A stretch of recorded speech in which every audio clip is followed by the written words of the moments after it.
When I was 32, 33, maybe 34, somewhere in that range, I was really frustrated because I love what I do for a living. Its emotional rewards are gigantic, but it's not a business that has a great deal of opportunity for maximizing profit because it's a low margin business. And I didn't get into it saying, what's the best business to get in? It's just, I'm an artist. I want to help people change their lives. This is my mission. So, we were in the 9-10% margin, and it doesn't take much of a challenge when your margin's that small to have a real challenge in your business. So I called a group of billionaire friends of mine that I've coached over the years, and I always want to be the giver. I never asked for anything, but I said to them, look, I have these 7 or 8 opportunities that are being put in front of me that look incredible. I still want to run my core business, but I'd love to get your coaching. I've coached you guys. Would you be willing to coach me just for a couple hours? So I brought them all here in New York, had this incredible meeting, I'll never forget. And I decided I wanted to add value, so I introduced them to each other. They all knew of each other. They're all kings of titans of business. Some were friends. And then I said, so let me share you the good, the bad, the ugly of my story. And so I told them my entrepreneurial story from the very beginning, no money, the ups and downs, the near-death experiences. And I was watching their eyes get this big because a lot of them, they didn't start businesses like that, right? Some of them started businesses by getting $1 billion loan, one guy, right? He was able to do because it's financial backing. And so I could see them getting more and more tense. And long story short, at the end, they're like, stop. You shouldn't do any of these opportunities. They're all wonderful opportunities. You got to go back and maximize your business. You haven't maximized your business.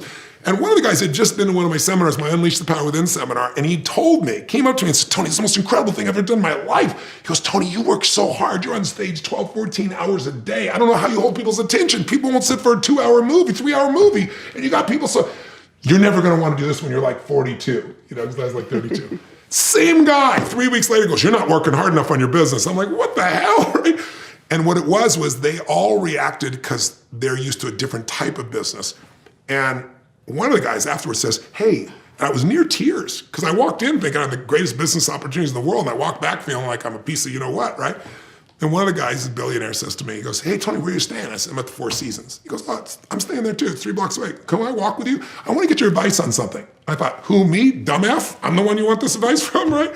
And he says to me, I'll never forget, he goes, Tony, he owned Fruit of the Loom underwear company. He goes, I got an offer. It make me about $1.9 billion. So I gotta decide, do I sell the company? Do I build it up bigger and then sell it? Or do I keep it for my son? And I said, Bill, I love you to death. I said, you already know the answer. You want me to confirm it for you. Let's be honest. I said, first of all, if you sell the company now and get $1.8 billion, $1.9 billion more, it's not gonna change your life one iota. You have the planes, the cars, the homes, all that stuff, plenty of cash. It's not gonna change your life. But if you sell when the business is not at its peak, you'll resent yourself later on. You'll be mad because you're a guy that loves to maximize. He goes, oh, you're so right. And I said, keeping it for your son? He's 5, right? Does he want to be the underwear king? I don't think so. I said, go build it a little bit more to the level you know it is and then sell it, right? And he goes, oh my God, it's so brilliant, so great. But what I got out of this conversation that changed my life was I hated it. I felt they didn't understand, and they didn't understand a bunch. But I said, there's got to be some truth in there. And then I saw this story about this guy who spent, I think it was 17 years looking for this Spanish galleon. His name was Mel, I'm blanking on the last name, but it was very famous in the 1990s, 80s. And he literally made no money, found nothing. Like 16 years into it, he had to convince people to give him more money. One of his members of his crew died. It was the most brutal approach. How could you possibly keep going out there looking for treasure and not finding it for 5 years and not give up, or 10, 16, I think he went 18 if I remember correctly. And he found $500 million worth of gold. So I asked myself a question. I said, what would make a guy go 16, 17, 18 years with no evidence of success and keep doing it and convince people to give him money and keep going, working 7-day weeks? He'd have to believe something different than other people. What would he have to believe? And I thought first he'd have to believe the treasure's there. I didn't believe the treasure was in my business, so you didn't find it, right? Second, you'd have to believe I will find it. And third, to go that many years, you'd have to believe it's worth it. And I shifted those 3 beliefs in my business, and once I committed completely to that business and nothing else, I grew that business like crazy, and I ended up selling half that business for $200 million, the business that looked like it would never make anything. Oh, wow. When I did that, I said, now I'm a successful entrepreneur. Now I'll take on some other companies because I'm not BSing myself. I've really built it. This idea you're going to go build 9 companies, nice ego stroke, no way you can give them the focus that you need. But today, I can do more with my pinky than I used to be able to do working 20-hour days because I know more people, I have more contacts, I have more strategy, I have more tools. And so you've got to make sure you maximize something and really make a real business. You want to know your real test? Could you sell the business tomorrow for a significant multiple? If not, don't start another business. Or get rid of this business, sell it, and start something fresh. But most people are always looking for what's easier, and it always looks easier. What you really want to do is maximize the business you're in. Focus on one idea and make it work. Focus on one business model, focus on one revenue stream, focus on one social media network, and make it work. So many times we're focused on too many things, we're distracted, and our entrepreneur ADHD kicks in, and as a result, nothing happens for all the people who are telling you to have 13 different passive income streams, because if one goes away, you still have all these other 12. Most of the people who start off doing that make zero money from all of the passive income streams. You're making $10 a month, $4 a month, $7 a month, where instead, if you could focus on one thing and maximize it, and make it amazing and put your energy into it, you will see exponential results. I look at social media as an example, and I just finished this training where we did the 7-day Built to Serve challenge. It was amazing. Had so many awesome new thought leaders come into the program. People have got a big message, want to serve. And one of the questions I kept getting asking is, how do I be on every social media platform? How do I be everywhere? How do I get started and just blow up everywhere? And it's like, you don't, right? The answer is don't try to do that. If you are the person right now who is trying to be everywhere, look at your social media accounts. Chances are you're sucking everywhere. Chances are not you suck as a human, just the results aren't there.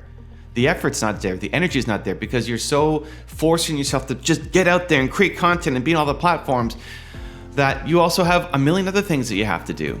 And so as a result, you're creating really mediocre content that people aren't interacting with. And if people don't like what you're putting out, it's not going to lead to results for your business. And so much better. It doesn't mean that you can't be there, you know? It doesn't mean that at some point you can't be there. That as you build your brand and you get bigger and you hire a team and you have more money, that you can start to do this. But much better at the beginning is to figure out, what is the one platform? What is the one revenue stream? What is the one business model? The one thing that if I focus on that thing, it's going to lead to results so that I can scale. Entrepreneurs have a hard time with this because we want to do so many things. We have our ADD brain going on, and we don't want to just do one thing. We also feel like it is limiting for what we want to do, right? If you have a big vision, a big mission, a giant goal for what you want to accomplish, doing just this one little piece of it feels too small. The way that I would structure it and think about it is, this is just a sequence. You still get to do everything. You still get to do it all. You just have to go in order. You have to create a sequence that the thing that you need to focus on at the beginning of your business, whether it's your revenue stream, whether it's a social media success, whatever it is, what you have to figure out is, how do I start to, as soon as possible, get a sustainable business for myself so that I can quit my job, if you have one, so that I can bring income in for myself and my family, so I can start to afford to hire a team, even if it's part-time or one person, so you can scale up your company, so that I can then go off and do all the other things. Because some of your ideas are amazing and huge and require more people and time and effort and energy, and some of the ideas can get started a lot faster.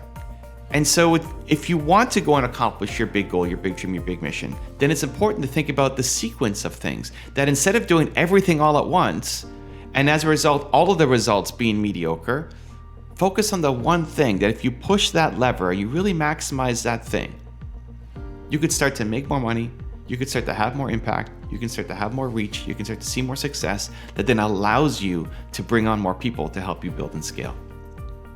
For me, we've got 37 people on the team now, and I can do so much more, because we got team than if it was just me by myself doing everything. And so in building my mission, I want to solve the world's biggest problem, right? People don't believe in themselves enough. And so in building that up, I need people, I need help, I need support, I need team, I need a lot more than what I've got right now. But in being able to build a business that can bring in money, then I can afford to hire a team that helps me accomplish a lot more things and take on a lot more projects. But if I was at the very beginning of what I was doing right now, I would not be doing most of the things that I'm doing right now. I'd still be accomplishing and going after the same mission, but I'd have to pick one thing to focus on. Pick the one thing at the beginning that I think I could make some money doing this so that I can live, I can pay, rent, mortgage, I can pay my internet bills, I can pay for some food, not living, a fancy life, but just being able to live and survive so I don't have to have a job. And then I would start thinking, okay, how do I then scale this one thing that I'm working on to build up to the point where I can remove myself or at least take some of the pieces off so that I can hire a team to help build and scale and grow. If I look back on my YouTube journey here, I did everything at the beginning. I filmed it, I researched it, I edited it, I did all of it. And it took a crazy amount of time. And I made a lot of mistakes and I did a lot of stuff that I probably shouldn't have done. And just by focusing on that thing and making content and creating videos, it then allowed me to make a little bit of money that then I could hire my first part-time editor that then turned into a full-time editor that turned into a second editor and a research person that turned into someone helping with the thumbnails and the graphics. And it continues to build up and scale for like everything I was doing myself in a mediocre way, but getting it done to then be able to scale out a team. And so most people are just stuck doing too many things. You're stuck, look at what you're doing on a day-to-day basis. Look at your calendar. You have a limited amount of time, right? You have a limited amount of time. There's only so much you can do in a day, in a week. You have other responsibilities. Maybe you have a job. Maybe you have family, kids, health that you have to look after. There's a certain amount of time that you have that you can dedicate to this thing. That time needs to go into the right efforts. And again, it's great to have that big mission and big goal and big dream.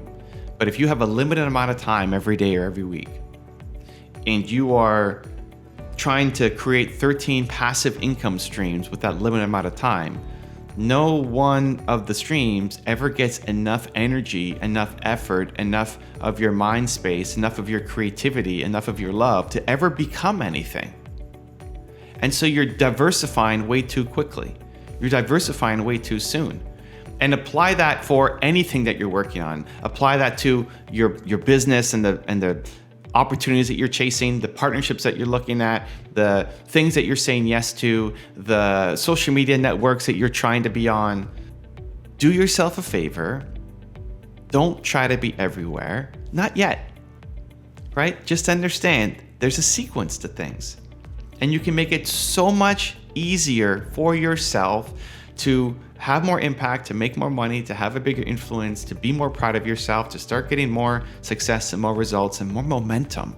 So much easier if you just sequence it out so that you don't have to do everything all at once. You don't have to feel the handcuffs and the restriction of saying, well, I don't want to do this one thing for the rest of my life. This is where it gets, entrepreneur ADE kicks in, right? And we don't want to be locked in. I don't want to do the same thing forever. Well, you won't do it forever. That's not the point. The point is not to do this one thing forever. That if you took these 10 opportunities in front of you, you could do all 10. You could do all 10. Just not all 10 at the same time. Because if you do all 10 at the same time, none of them are going to work out. And often it's a smaller opportunity that can pay you more quickly, that can start to build the momentum for you. So if you have your list of your 10 opportunities in front of you, 10 things that you could do, great. Look at what order should I go in so that I can start making money and start building momentum. One last quick example. I look at a lot of thought leaders, a lot of people who have a message, a lot of people want to be speakers and authors and coaches and influencers, and they've got big goals and big ambitions for what they want to create. When I'm helping someone like that, usually the first option is coaching. The best thing to do at the beginning is coaching. So we're going to dive into one specific business model, right? If you can look at, let's say, be a speaker, getting brand deals as an influencer, writing a book, and coaching. If we had those are 4 opportunities in front of you, right? Let's say. So what did I say? Being a speaker, getting paid to speak, getting paid to do brand deals, getting paid to be an author and selling books, even selling courses, your own materials and training and etc. and coaching. Those are 4 or 5 different business models that you can go through. Perfect. At the beginning, which one is the best? What should you focus on? It should be coaching. Why? People don't like the idea of coaching because you're trading your time for money, right? I don't want to trade my time for money. Okay. Well, what are you doing right now? You're at a job, because if you're at a job, you're trading your time for money. If you have unlimited time to figure stuff out and you have a giant bank account, then you could do something different. But if you need to start to make money to build this thing up, then yes, you're trading your time for money, but it's a faster path to get you out of your job and into your business full time, where everything else takes a lot more time. Speaking takes an incredible amount of time. If you want to be a paid speaker and get paid enough that it's actually meaningful, it takes a lot of time for you to get good at the skill, as well as for you to build up momentum and a name in the industry. You have to do a lot of free speaking gigs before you ever get paid to do it. So if you have a horizon of years, awesome. But I'd rather you start getting paid immediately while we work on the speaking career. You want to be an author and get paid to have a book? Cool. You can go and self-publish a book right now if you wanted to. You can get it out. You'll make, you can sell it to your friends and family, your audience. You'll make a few bucks, but it's not going to be anything meaningful. To get a paid deal or to have a significant, even if you're going self-publishing, to make a lot of money off your book, you have to have a big audience. To get the deal with a publisher, they want you to have at least 100,000 followers. That's like your starting point to get in. So is that achievable? Of course. But now we're looking at years as a horizon, as opposed to like this has to happen right away. So you're not getting paid right now off of your book. So if you're sitting there thinking, writing a book, creating a great manuscript, creating a great how-to guide, it's not going to be the thing that helps get you any kind of money anytime soon. And I want you to get paid, because most people quit too soon on their ideas, or they're trying to do a million different things at once, right? If you're trying to create a course, same thing. You have to build up enough momentum. You spend so much time making a course, creating the content, filming videos, or writing instruction manuals, or creating the PDFs, or whatever your course structure is. It takes so long to make the course. And then you have to go and market the course, and people don't know who you are yet. You don't have a brand yet. So could it work? Absolutely. Will it pay you more than coaching? Yes, absolutely. Most likely. It's way more easy to leverage that than coaching. But again, the timeline is so long, and most people quit too soon on it. Where if you were coaching, you can make money right away. As long as you have something that can actually help people, right? If you're good at what you do, you know how to solve somebody's problem, you can make money as a coach right away. And yes, you're trading your time for money, but it's better than having a job. And it also gets you closer to your customers. At the very beginning, I'm a much bigger fan of selling a service than a product, because it gets you closer to your customers. You get to know their problems, you know their issues, you know what exactly they're struggling with, and you can help them solve it, which allows you to create a better book, a better course, a better product, because you've worked with enough people through the problem. And so most entrepreneurs fall into the category, I want to do all of it. Great, I want to be a speaker, I want to be an author, I want to create my course, I want to create my book, I want to be a coach, I want to do all of it. Awesome. You have a limited amount of time every week. To work on all 5 of those things at the same time means there's very little progress. If that's you and you've been writing your book, how long have you been writing your book for? Like, when is it going to come out? What year? How many speaking gigs have you done in the past 3 months? Right? How much time has gone into your course? It's like we start and stop because we're tackling so many different things, because you want to do it all and you want to have income streams coming in like crazy. And there's nothing wrong with that. It's amazing. But there's a sequence. There's an order that if you can, as soon as possible, inside of your purpose, start to make money, start to build momentum, start to be able to bring on team to help you, it's so much easier. You can go so much further. You can go so much faster. You can have so much less stress. You can have such a big impact that you just need to focus. You just need to focus. It's all possible.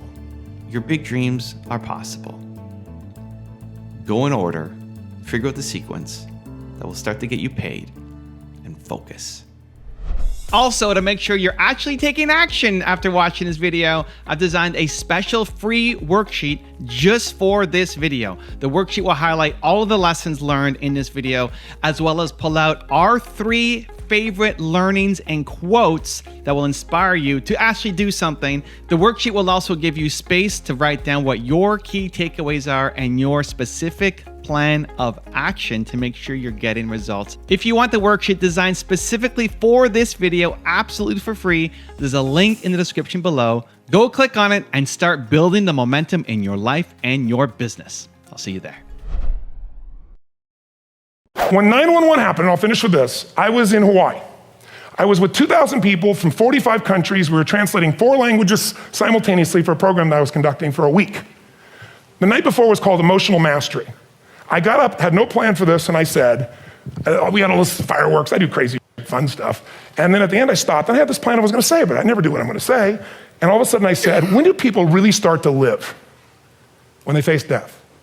And then I went through this whole thing about if you were gonna get off this island, if 9 days from now you were gonna die, who would you call, what would you say, what would you do? One woman, well that night is when 9/11 happened.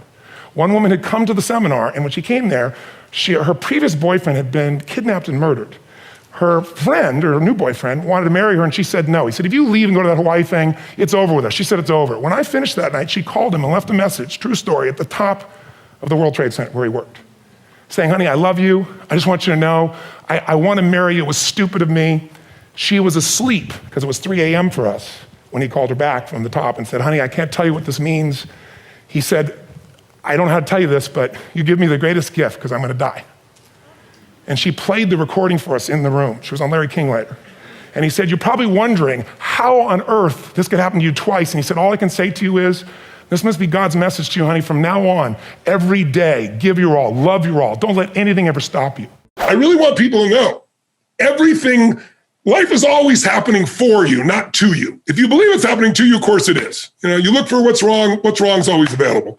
But if you train yourself to look for what's right and you find it, you won't be the person sitting on the curb crying or feeling sorry or drugging yourself up. You'll be like, I'm gonna crush it and I'm gonna find the good in this. It's not good on the surface, but it becomes good when you do something with it. So there's always a way, but it requires a different level of energy. It requires that you have something you wanna serve more than yourself, because if you're only serving yourself, you don't get a lot of insight. Nothing wrong with that, but you're trying to serve your family, you're serving more of life, so life gives you more. Serve a community, serve humanity. I'm not talking virtual signaling bullshit. I'm talking about, what's in your heart, you get a different level of insight and a different level of energy. So you gotta find something you care about more than yourself in the middle of COVID, and you gotta find a way to retool yourself to move forward, because the opportunity is gonna be there. Winter's not forever. The tide will shift, and you wanna be ready, or ideally take advantage of it even before the tide shifts. I was in my early 20s, and I developed this incredible arsenal of tools, a toolbox, a tool chest, if you will, of the very best tools to create change rapidly. Things that look like magic to people, where I could take somebody and I would go on a radio show or a TV show and I would challenge traditional psychologists and psychiatrists, and I'd say, give me your worst patient. I don't care if they have uncontrollable phobias. Have them come see me. I'll handle it in 1 hour. And I developed this idea that I was the 1 hour, the one-stop coach, the person that could help people make any change. And I built my career by actually doing that. I got on television and radio, and I took people with lifetime phobias and turned them around. And these are all just techniques and strategies that I didn't develop. I just kept looking for the best, and I kept synthesizing it and bringing it forward. So when I started out, here I was, this guy helping people lose 30, 60, 90, in some cases 200 pounds. Or taking a guy that was barely surviving financially, and within a couple of years of this counseling, or coaching as I started to call it, really got him to turn his business around and literally got him financially independent. Relationships that were falling apart, and I learned the distinctions to help couples change. And so when you start getting those types of results that are that measurable, people started giving me attention, and the media started to come to me, and then what they wanted to know was this: what are you? And I thought, are you a guru? I said, no, I'm not that. You're Mr. Motivator. Like, no, I'm certainly believe in people having an inspired life. And think about it. Inspiration is pretty important. If you're not inspired, What is inspired? It means in spirit. It means there's an energy in your life. If you're not inspired about your life, what do you have? Nothing. But I'm really more about strategy. And they kept pushing me. Guru, motivator, what are you? And I said, well, you know what I really am? I'm a coach. And I came up with that metaphor. I mean, there's always been consultants in business. I wasn't talking about businesses. It was individuals. And I said, I'm not a therapist. I said, and I don't have a degree. People pay me because I produce measurable results. They pay me nothing unless I do it. That's how I set up my career. That's how I built my brand. And I said, for me, coaches are people that are not better than you are. A coach just has a different perspective. I mean, even back in those days, the best athletes in the days, the Gretzkys, the Michael Jordans, et cetera, they all had a coach. Still to this day, the best have coaches because the coach can see what you can't see because you're in the forest. They're outside of it. And I know as an athlete, I was better than some of my coaches, but they made me better. So I said, that's my job. I'm a coach. Because to me, a coach is not better. They're a friend. They're an equal. They're there for you. They're somebody who cares deeply about your well-being, but they're also incredibly skilled to help guide you at the moments you really need it. And so I started promoting this idea of being a coach. And, the sports metaphor helped some people, but the media didn't buy into it very much. But I was able to succeed finally because I was able to keep measuring these results. I mean, I would go out and say, I'll come see me for one session. I'll handle this problem or you pay me nothing. And you can check it out for 60 days. I still use that formula to this day, as many of you know, with my products and services. So what was really fascinating, though, was along the way, there's a point after years of calling myself a coach, and there was no coaching industry, nobody talking themselves as coaches. I remember at one point I hit a point where I was about to give it up. And Larry King even said to me on air one time, he said, what is this? You're a coach. What does that mean? And I was trying to explain peak performance coaching and strategy and so forth. And right about that time, suddenly coaching became the term of art, and everybody was a coach. Therapists started calling themselves coaches. Financial planners became coaches. It just became the term of art. So it's been a fascinating journey watching that word come in, because what I did is I helped build that term by making it based on real results. I think this idea of loving yourself as a cultural obsession has no basis in reality. Here's the challenge. When you're born, what do you got to do to be loved? Nothing. Because your mother's on drugs, natural drugs, oxytocin. So you look like a lizard and she thinks you're beautiful. Right? You're fat, you shit all over, you throw up, and you're still beautiful, right? For a while, you're unconditionally loved. And thank God we wouldn't have survived otherwise. I love women so much. I have so much respect for women, even more so going through birth again. No man will ever fully appreciate what a woman does or what a baby demands of a mother if you're breastfeeding and the energy and the no sleep. I mean, it's amazing what women do in our lives. But the point is, in the beginning, you gotta do nothing. And then the oxytocin wears off and suddenly you do the same scream or yell, throw your food, and now you get yelled at or hit, or the worst one of all, you get ignored. And then fear enters your body. And then the rest of your life, you're looking for, how can I get this unconditional love? And I remember in the beginning asking myself, because I studied all animals and what the level of dependency they have. And human beings have the longest period of dependency for survival of any creature other than other primates. Whales will be dependent for a year, birds for a few weeks, then boom, get your ass out there and fly. It's a different world. We have this long dependency. It's just the nature of how we are. And then I thought to myself, so why don't we just have unconditional love all the time? And I think my answer is because then you never grow or give anything to life. You think everything is about you. And unfortunately, there are a large population of kids that were raised in a generation of parents that were helicopter parents that thought everything should be about the child, and they wonder why they're selfish today. Or why they, don't seem to have great relationships where you got to be with somebody else, you got to put somebody else ahead of you. That's what love is. Love is putting somebody else ahead of yourself. Loving yourself usually comes for most human beings by starting to have a value and just appreciating people, not because of what they do, not because of what they have, just because you feel their essence. And it's easier to do that with somebody you love than it's with yourself. But when you start to with somebody else and you're not judging, you're truly loving them, then it's much more natural because you're already doing the loving. You're not getting it from somewhere else. Someone may say something, look at you a certain way as a trigger, but all love is self-love.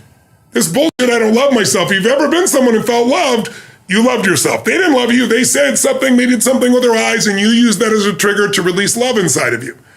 But loving yourself every moment, all the time, is not the secret to success. Having appreciation for yourself is different than constantly loving. Now, in the Bible, it says, love thy neighbor as thyself. So I think it's a worthy goal and it's useful, but most people are obsessed with it. And I think get on about living a life that's meaningful and you'll love yourself. As long as you focus on you, you're not going to love you. Because the human brain is always looking for what's wrong, what to protect, what needs to be changed. It's a survival instinct. And so it's looking for things to fight or flight or try to freeze or pretend you're not there about yourself. But when you're in a bit of service, when you're trying to serve something more than yourself, that's when the higher part of your consciousness is there. That's when your heart is flowing. And when you're doing that, you're not thinking about you, and therefore you feel love. And I can tell you my own experience, I don't have to, no one else have to earn love with me, but my strategy has been, I got to earn my own love, right? I got to be worthy of my own love. I don't do that to somebody else. How do you do that? Well, by helping millions of people for 44 years, now I'm finally at the stage where, oh yeah, I fucking love myself. I'm up there. Right. I enjoy myself. I appreciate it. But along the way, I've always earned it. Now, I don't think that's necessarily healthy or not, but I like what it's done with me. If I know people that just think they're God's gift to creation and they don't add any value to any other human being and they're assholes to be around. They love themselves. So I would challenge that whole belief system. I'd say it's appreciating yourself. It's loving the people around you. And the more you can unconditionally love others, the more you'll unconditionally love yourself. But trying to start with yourself when you're not doing with others, forget it. It'll never happen. If you haven't made a decision about what you're going to do in your life, you have actually made a decision. It was a decision in action. Yes. Where does that decision take people? Well, I think it happens at different stages of life. It's not like you have to have this one mission. A lot of people are paralyzed. I don't know my purpose. Well, your purpose is to enjoy your life, to grow, and to give. Like, everyone has different ways, but we all compare it sometimes. Is it enough? Is it strong enough? Is it big enough? What I found in my life is do what's in front of you with all your vigor, all your passion. Give the most you can. Focus on giving, not trying to receive, and you'll receive more than you could ever imagine. But the person who's always trying to get, nobody wants to deal with that person. Nobody wants to be around them. The secret to living is giving. It's what makes you feel alive because you're no longer in scarcity. You're no longer trying to get, and no one wants to be around them, but you don't want to be around yourself in that state. How do you get out of it? It's just a habit. It's just like, let me find every day one person to start my day that I can sincerely compliment, no BS, find something great about them, or someone I could help who's in a worse case than I am. It could be something very little. But when you get in those habits, then all of a sudden life is, like I wake up every day, my whole thing before I came here, before I do anything is like, God use me. It's like, I want to be a blessing in the life of anybody I meet in some way. Sometimes that blessing is I can take a picture for them and they're excited. Sometimes I can do an intervention. Sometimes I can invite them to seminars. Sometimes I can just love on them. Sometimes ask them a great question. But if we're all focused on being a blessing in each other's lives, then our life is filled with blessings because we're not trying to get. All the love you want from others, if you feel it inside yourself, you'll be expressing it to others, and every time you express it, you feel alive inside. Otherwise, people tell you they love you all day long, and you can go, yeah, they don't really love me. I know lots of celebrities who started out wanting so much love, so they become successful and unique, so they get all this adoration, and they don't like their lives now because they don't think it's sincere. I said, your focus is, if you're a celebrity, why don't you use your platform to serve in some way outside what you do? Not attack, but serve. If you do that, you're going to have a rich life. I remember turning 40, and I was really, really unhappy. I was like, Jesus, I've not done enough. I've not helped enough people. I know tens of millions of people at that point already, done all over the earth in 100 plus countries at that point, but it was still kind of stuck in my head. So I would earn the love by over-delivering, change somebody's life. Like, I don't get it because somebody says, oh, I love you, Tony. I appreciate that. Or, oh, you're the greatest. It's got to be my standard. My standard's higher than their standard for me, right? So when I get up and someone's going to kill themselves and they're suicidal and boom, turn around and they're no longer not going to kill themselves, but they're transformed, their life is there. That's when I go, okay, now we've hit the center of what I'm made for. Now, I deserve to feel this euphoric feeling within myself and appreciation. And even then, I still know it's God coming through me. I don't have the delusion it's just me. But I think sometime after 40, I finally saw the stupidity of it. I accumulated enough that I looked at life with fresh eyes.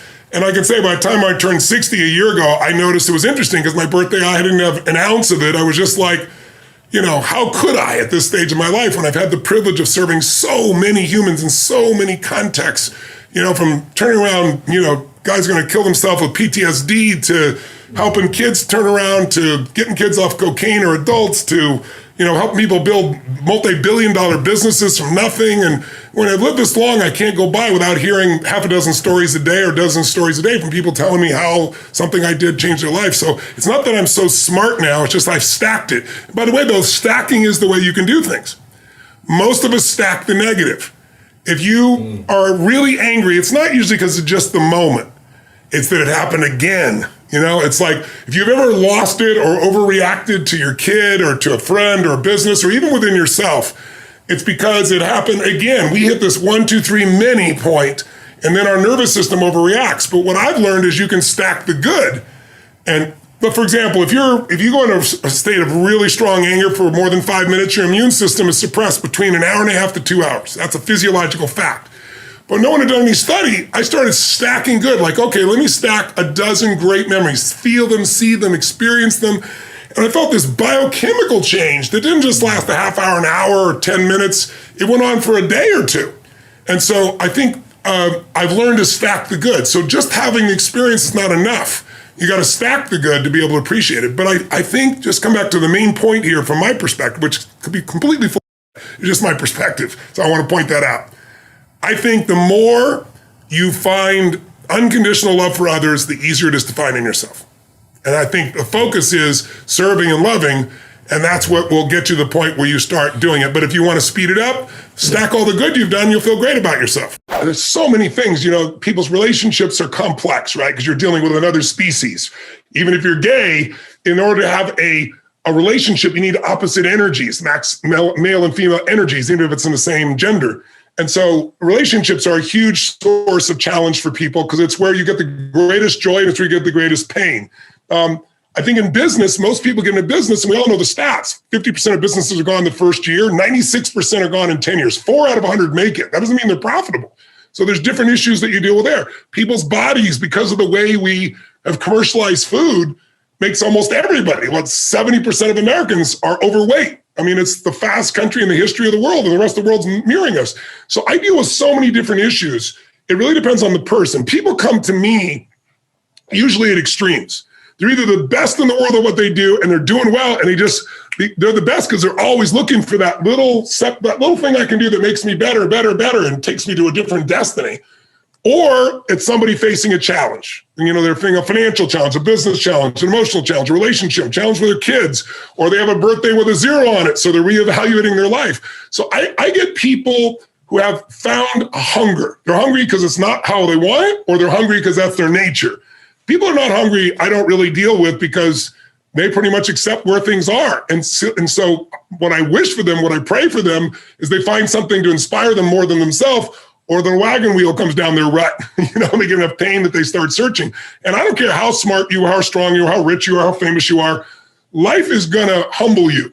Life's going to take you to your knees. The real question is, what are you going to do when that happens? And so for me, it's really like what this challenge is about. It's like a comeback challenge. The greatest story again. What is the greatest story of mankind? What's the story we all love in books and movies? It's a comeback. It's somebody gets taken to their knees, unfairly, unjustly, whatever, or their own ego takes them there.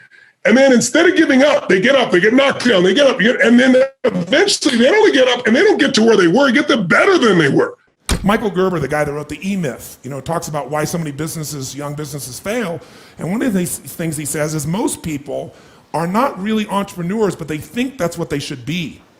They think that's the sexy thing. That's the most attractive thing. That's the best answer. And what I say to you is you got to separate the vehicle from the outcome. What is it that's going to truly fulfill you? What is it that's going to give you that extraordinary life? What's going to make things magnificent on your terms, not somebody else's terms, not your father, your mother, your background? What is that really? Separate the vehicle, because there's many ways to get to that vehicle. But I'm saying sometimes you got to reevaluate what's going to really make you fulfilled. What is your gift? Are you an artist? Are you the talent that can produce something no one else produces as a skill or a product or a service or some impact? Are you incredibly good at management? You really know how to manage or lead people? Are you an extraordinary entrepreneur that can take that gigantic gut load of risk and can create the vision and attract the talent that you need and the managers and leaders? You may have all three abilities, but which one really fulfills you the most is going to be the critical question. Because we tend to want to do them all, especially in a room like this, because you're all overachievers, right? Me too. And you say, well, I can do all these. Yes, you can, but what will it do to your quality of life? See, again, the secret's going to be this.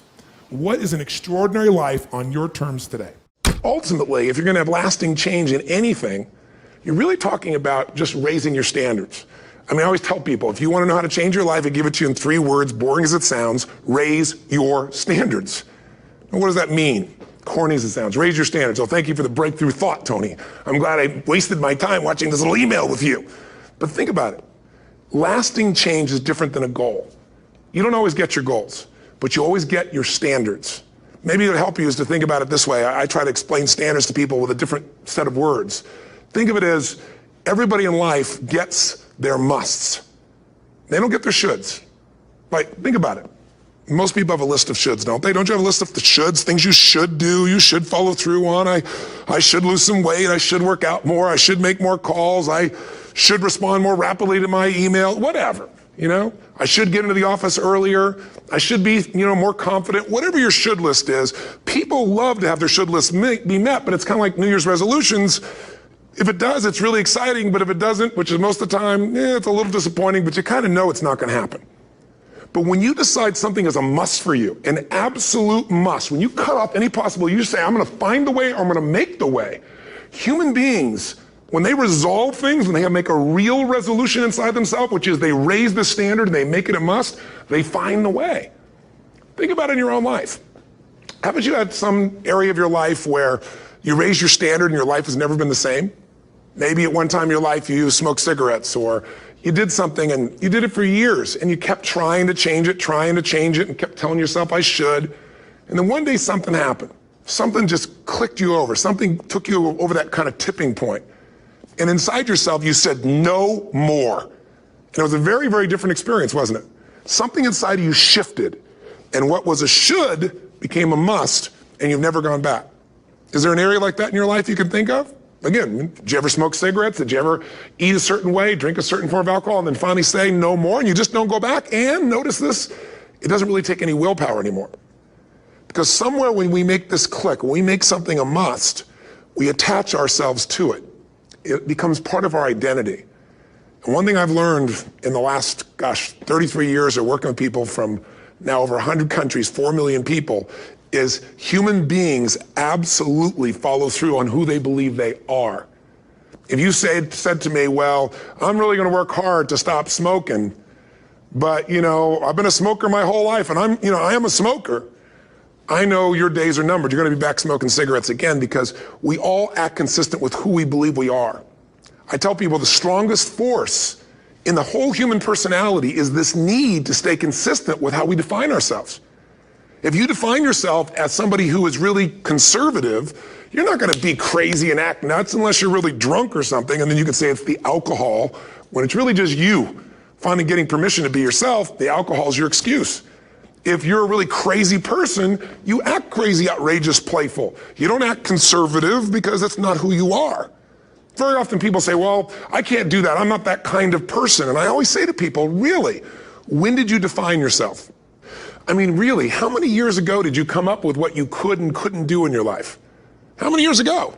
Most people, if they really look at how they're living their life today, it's based on a set of standards, a set of beliefs that they made choices about 10, 20, 30 or more years ago. I mean, very often we made decisions in our youth or very young about what to believe, about what we were capable of, about who we are as a person, and that becomes the glass ceiling, if you will, that controls us. There's a corny metaphor, but it's true. I remember one time I was with my family at the circus and there was a person there and they had this big giant elephant, and you look at this elephant and they take this little rope, put it around the elephant's neck, and they drive this stake into the ground. And I mean, you look at this and you know that elephant could rip down the entire tent with almost no effort, and yet the elephant doesn't struggle, doesn't try. Why? Because the elephant's conditioned. And they take that elephant and condition the elephant when it's a baby elephant. That's how they train him. When it's a little baby elephant and it doesn't have the power yet, they put a big rope around it and they drive this huge stake in the ground, and the elephant fights and fights and fights. And one day, finally, that elephant decides, I'm not capable of pulling this out. And once that becomes the definition of an identity of anyone, an elephant in this case, they don't even try anymore. It's just who I am, that's how it is, that's just the way it is in my life. I'd like to ask you to take a look at any place you've got a limitation and ask yourself, when did I decide to accept that limitation? And you may not even see it as a limitation. You might see it as just, that's who I am. But so often in our lives, we've adapted to be a certain way so that we don't fail or so that people will like us or respect us, but it's not necessarily who we are. Joy comes when you're spontaneous. It's really hard to be truly happy when you're not being yourself. And most of us have no clue who we are. And so a big part of my work, if you've ever been to an event, you know, is to get people to do things spontaneously without thinking, because that's when the real you shows up. That's when the energy comes alive. And when you do that, when you start to connect to your true nature, suddenly there's energy available for you to set a higher standard for what you want in your life. That's what this is really all about. And when I talk about standards, when I talk about, you know, shoulds versus musts, think about your own life. I know there have been areas in your life where some point in time you just shifted and you raised the standard and your life changed. Because whatever people have their identity attached to, they live. We live who we believe we are. That's just how it works. It's just kind of like, I'll give you an example. Look at your physical body. Your physical body today is an absolute reflection of only one thing, not your goals, not your desires, but your standards. The identity you have for yourself. If your standard is you're an athlete, then there's a certain amount of strength, a muscle tone, and energy that's available in your body on a regular basis because that's who you are. And so you do whatever's necessary to maintain that identity. Again, the strongest force in the human personality is this need to stay consistent with how we define ourselves. Because if you don't know who you are, you wouldn't know how to act. Once you lock in on that identity, your brain finds a way to keep you there. If you say, you know, man, I'm overweight, I've always been overweight, I'm big boned, and that's the story you got, then you're gonna always find a way to get back there. That's your settling point. That's your identity. That's where things lock in. If you see somebody who's in really great shape, you ask them, do you work out? You know the answer. Yes, how often? And they'll tell you 3 times, 4 times, 5 times a week, whatever. In a seminar, I'll ask people, who here works out at least 5 days a week? And I'm stand up. And you look around that room, and you know that they work out 5 times a week because you can see their body. You don't just get a result without some kind of action, without some form of ritual. Ritual meaning actions you do consistently. Now, do you think those people that are out there working out 5 days a week, do they have more time than you do? Or I have, or anybody else? Of course not. Is their life less busy? Of course not. It's just a must for them. They must work out that way, and they've made that turn and their life changed. So I'm not saying you have to work out 5 days a week. I'm just saying whatever you really want, wants don't get met consistently. Standards do. Whatever you identify, this is who I am. And so it's not so much about changing your identity as there's expanding it. You know, deciding that, you know, instead of your goals to lose 10 pounds, which is not compelling, what if your vision was to get back to my fighting weight? You know, this year, this month, this next 90 days, I'm gonna transform my body. I'm gonna take on a new challenge. I'm gonna find some technique or strategy, there's a million of them, that can reframe myself where I wanna feel younger, stronger, more vibrant than ever before. Here's my reasons, because I want the energy to really make my life work. Because it's tough out there, and I wanna be stronger than I've ever been before. I wanna go in front of the mirror, and if I'm naked, not, you know, wanna laugh. I wanna look there and take a good look and go, yeah, I'm proud of whatever I see there. Whatever it takes, something's gonna make you laugh, smile, something that's gonna tease yourself, but something's gonna move you to another level. If you identify yourself in a new way and you own that every day, and that becomes the standard of how you live, you'll find the way to make that standard real. Money's the same way. Think about it, it doesn't matter what's happening, quote unquote, in the marketplace. People that make money find a way to make money no matter what, don't they? I mean, most people's standard is to pay their bills. So that's what most people find a way to do, even when economic times get tough. Most people, if that's their absolute standard, they find a way. Some people's standard is pay their bills most of the time. And so most of the time they do. Some people's standard is not just to pay their bills, but to take care of their family and maybe even some of their friends. And they find a way. In fact, you know, some people may be in a family where they don't have enough money. They barely have money to pay their bills. They work their guts out. And then somebody, their mother, their father, somebody else, their sister gets ill, and there's not enough money to take care of it. Nobody else has money in the family. They don't either, but they find a way to get that money to take care of their mother or father, don't they?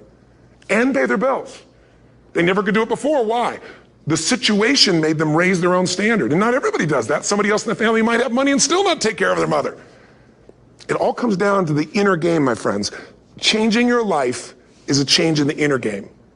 The outside world you can't control, but you have absolute control over this one if you learn the dynamics of what shapes you.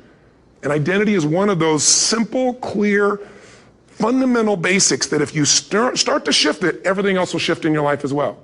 Some people, by the way, have to have more than enough money to do what they want, when they want, where they want, with whomever they want, contribute the way they want. And if that's their must, they find a way.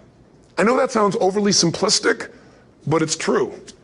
Somebody once said you could take all the money in the world out of the hands of everybody, out of all the wealthy people in the world who are really successful, give it to other people. It wouldn't take too long, those people would have it back in their hands. It's not because they're manipulative, it's because they have a standard. Some are manipulative, don't get me wrong, but they got a standard of what they're gonna find a way to make happen. I'm just simply saying to you, take those 3 magic words and live them. Raise your standard.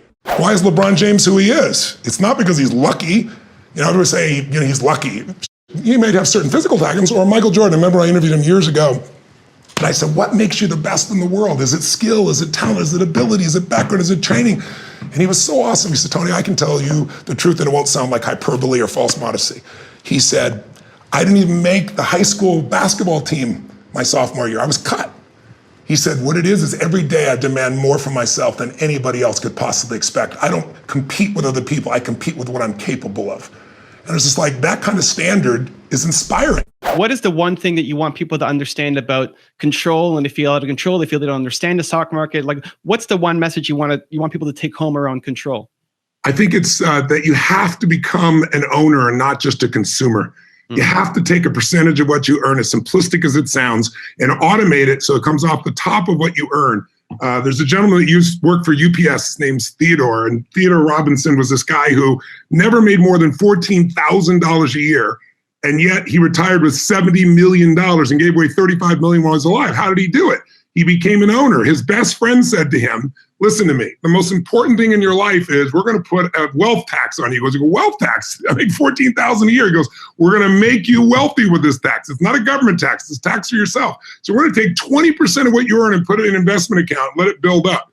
He said, I can't afford that. He goes, once it's automated, you won't notice. That's all he did that made him $70 million. So it's like people have to understand that no matter how good you are in business, we all need a second business with no employees, and it takes very little time. Something that once you do your homework should take you, 15 minutes to an hour twice a year to rebalance perhaps. But outside of that, that's what this is. This is setting up a business that'll make you do well. When I was, how old was I? When I was 24 years old, 25 years old, I worked with a man named Ken Blanchard who wrote those 1 Minute Manager books. You probably remember him, Evan. Yeah. Really great guy. And I helped him take 5 strokes off his golf game, and that made me God to him. And then he would say, I want to return the favor. And he goes, the best advice I got growing my business was, I was about to come out with my first book. And he said, a friend of mine who's very wealthy said, do not put that money in your company. Let the leads go to your company. Do not let the profits go. And do not spend those profits. Put that in a separate account that nothing ever touches, because your business will eat whatever resources you have. When a growing business does that. And he said, Tony, I put that aside, and during the tough times, that's what made me safe. Well, I did the same thing with that in my original infomercials. That alone made me a wealthy man. So when tough times came, I could withstand it. So I see so many business owners go, yeah, but I have control of my business. Bullshit. You have influence over your business. Yes, you have more influence, but there are better entrepreneurs than you perhaps out there as well, or businesses that get greater valuations than your business will. And so your ability to grow, you want to grow your own business? I always tell people, you want to build 2 businesses. The business you're in and the business you're becoming.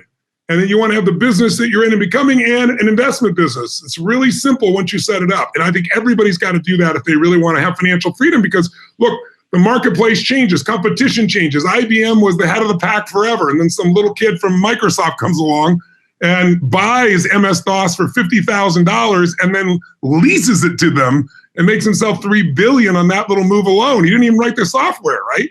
He's doing great, and all of a sudden, this little company comes along, a couple of guys at Stanford called Google, and Apple comes along. So there's always disruption, and the disruption can be competition, it can be new technology, it can be a change in the culture. So even if you do everything right, you could lose. I want people to have a backup plan. This is the backup plan. Breakdowns, it's certainly not something I experience, but it's not because I'm so talented or so brilliant or so fearless. It's just, you're like an athlete. You're an athlete. Yeah. You're in shape. Yeah. Right? You're not going to have a reaction in your body like somebody who doesn't take care of themselves. Right. So, I don't believe in emotional intelligence. I think it's useful, but I'm more interested in emotional fitness, because intelligence is a capability. Fitness is a state of readiness. Interesting. If you are fit, you can take that demand right now and you can deal with it. You can deal with that physical stress, that emotional stress. Same thing's true with psychological fitness, emotional fitness, right? So I'm pretty fit, and part of that is not because I'm so smart. Part of it is that I've taught this for decades. Yeah. I remember I had a woman who came to one of my seminars in her, I don't know, early 80s probably. And she would run in this room, 10,000 people. I think it was, she went a couple of 10,000 person events. And she would get in this front row and fight her way through there.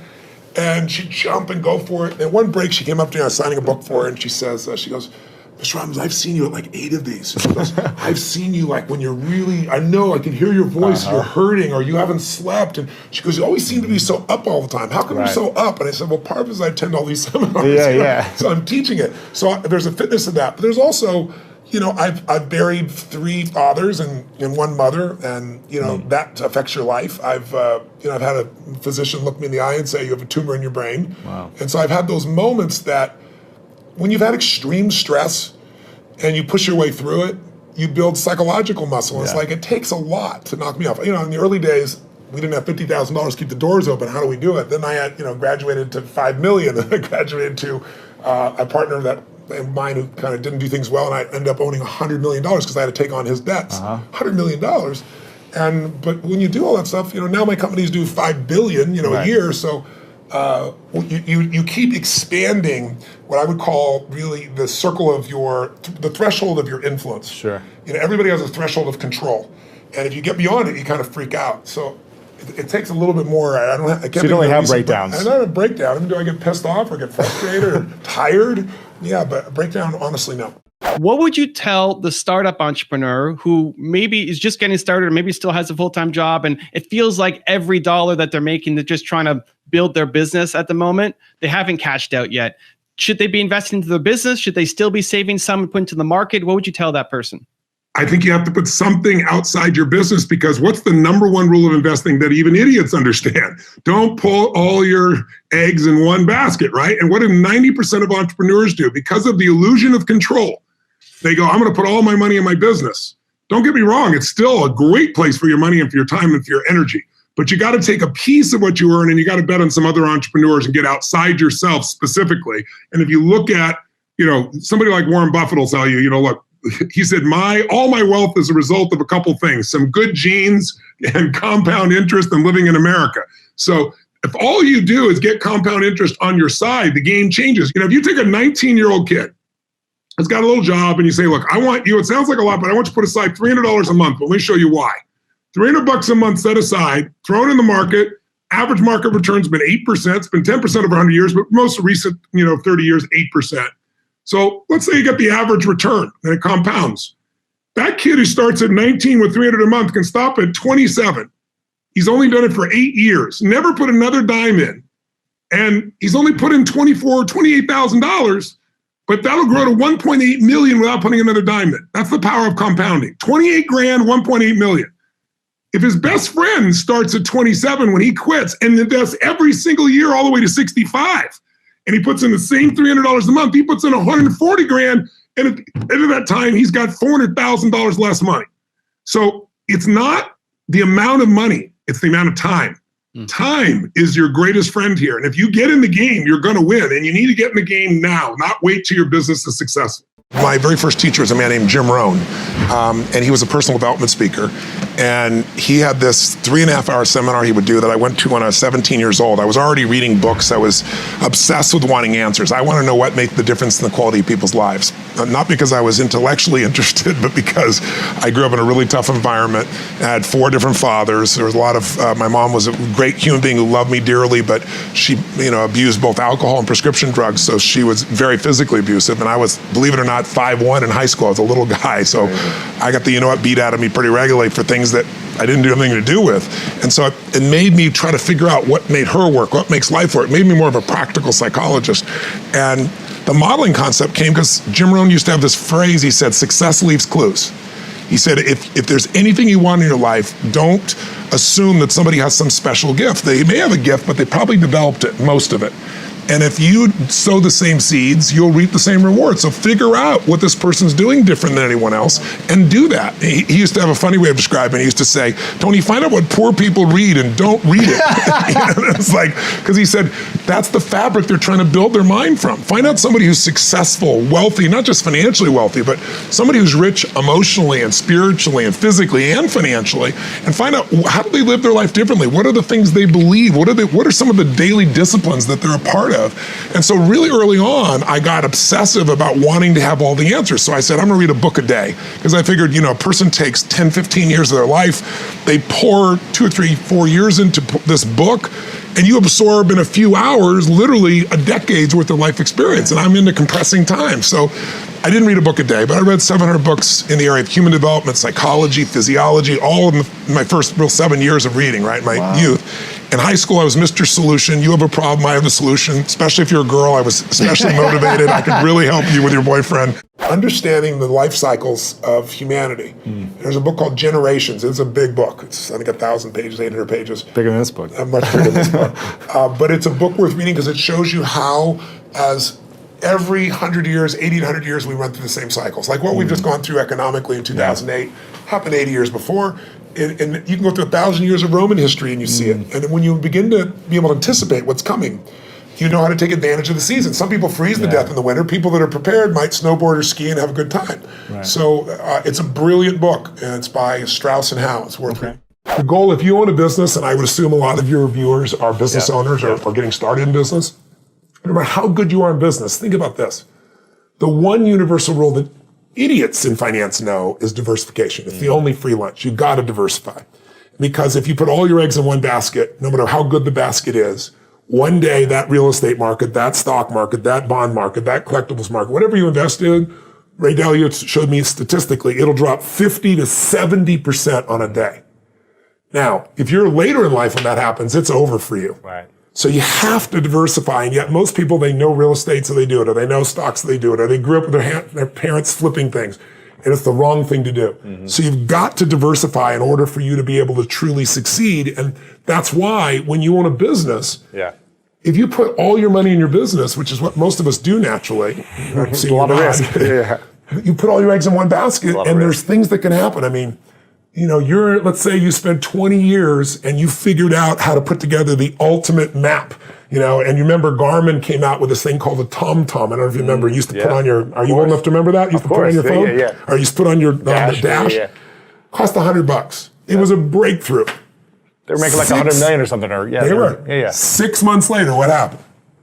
The iPhone came out with Google Maps. These little bastards, excuse my French, came out with it, put Google Maps, put their own map on here, and it costs how much? $0. What's that going to do to your business when someone takes your product or service and gives it away for free? So I always tell people, competition happens, technology happens. What you must do is have a second business with no moving parts, no people, no time. Maybe it takes you 3 days a year for 2 or 3 hours after you've read the book. You put it in place and you measure it 2 or 3 times a year. That's it. Go on with your life. Now, if there's a trouble in your business, you're financially set. In my life, I have 31 companies now. We have, what do we have? 1,200 employees, 7 different industries. We do $5 billion in sales. I mean, that used to be, me and my seminar business. It's grown geometrically. But with all those moving parts, the only way I've been able to succeed is because I've taken every one of those businesses and I've diversified my assets so that when things were in trouble, I still had enough economics to take care of myself and keep the business going. So everybody needs to create a money machine that works while you sleep, that doesn't have moving parts, and that's what this is really about. Money makes you more of what you are. If you're mean, you got more to be mean with. If you're, giving as you are and your team is, you're going to have more to give with. So I think it just magnifies. It doesn't change anybody, but it magnifies it. And I think most of us have so much emotion tied up around money because we associate emotions that are more important to us, like freedom, to that, or security. And when you get to it, also people don't like to compare around that area. So what I try to do in this latest work I did with my book, Money Master the Game, was to show people how to master money instead of being mastered by it. Because you either master it or it masters you. And trying to pretend it doesn't matter in the world we live doesn't make sense. The real secret is find a way to add more value to other people than any other human being in your industry, in your category. And if you do that, you won't have to worry about money whatsoever. So is there something small you've done? An example was you giving money to, that child was a great example of that. But is there something recently you've done that's so small that you're really proud of? A lot of people don't think proud is a good term. I think it actually is. Ego is edging God out. That's when you make shit up to make yourself feel good. But I think if you've really done something, you have, and no one could take that from you. And so I'm proud of who I am as a man. I'm proud of the things that, what goes on when the camera's not on. And there are people around me all the time that will tell other people stories about what I'm really like. So I don't have to communicate that to people. It gets shared. So I don't know. There's so many things in life. I don't measure them as big versus small. Sure. My wife was somebody who would see one person and be thrilled, and I had to see 10,000. I think so. She's balanced it out for me. I feel like life is short, and while you're here, I want to have the most impact that I can. So I go deep and I go wide. Right. But every interaction to me is an important interaction, and sometimes that interaction is just being kind. I know it sounds stupid, but kindness can, to the right place at the right time. Somebody can be suicidal, you don't know it, you're being kind, and it changes their state. Yeah. It's an interesting story of there's a gentleman who wanted to kill Nixon, and he couldn't get access to Nixon. It's a true story. And so he wrote a journal, that's how we know the details of it, and he decided he's going to go after Wallace, and he's going to shoot Wallace, and he actually did do that shooting. And when they read his journal, it was fascinating. He didn't want to kill Nixon because he didn't like him or Wallace. He just wanted to be famous. He wanted to be worth something. And one of the reasons he didn't kill Nixon is he was going after Nixon, and he was this far from the president, and an old woman bumped into him just as he's reaching his pocket to get this gun. And in the middle of this, everything's frenzied. He wants to shoot, become the most famous man, another one of those assassins. And this woman grabbed his hand and said, "I'm so sorry. I'm just so sorry." Really? And he said in his journal afterwards, his hand was on the gun. Wow. And her looking in his eyes with this love in her eyes and this kindness in her eyes, he said, "I couldn't make her witness that," and he put the gun away. Oh, man. That saved Nixon's life. Wow. Right. So we went after Wallace, But that's the power of a moment of kindness. So I think we underestimate. Somebody came and fed my family when I was 11 years old. Obviously the person must not be alive still because I've told the story these And they last haven't 20 reached out years, to you. and they haven't reached out to me. Yeah. But imagine what the impact of that was by that one little act of kindness. If you look at what makes people happy, it's really two things. It's progress. Like even you achieve your goals, and oftentimes people achieve a goal and then they go, "Is this all there is?" It's because it didn't meet their deeper needs. Our need is to keep growing. Business is growing or it's dying. A relationship's growing or it's dying. So if you're feeling like you're not even there, but you're making progress, it feels alive because we all grow or die. And then when you make progress, when you grow, you got something to give. If you want another amazing Tony Robbins clip, check it out right there next to me. I think you'll love it. Continue to believe, and I'll see you there. I took that pattern and figured out a strategy. And he proved it worked in the Midwest of the United States with blue-collar workers who'd never saved a dime. Planning will come. It is important, but it's not your first step.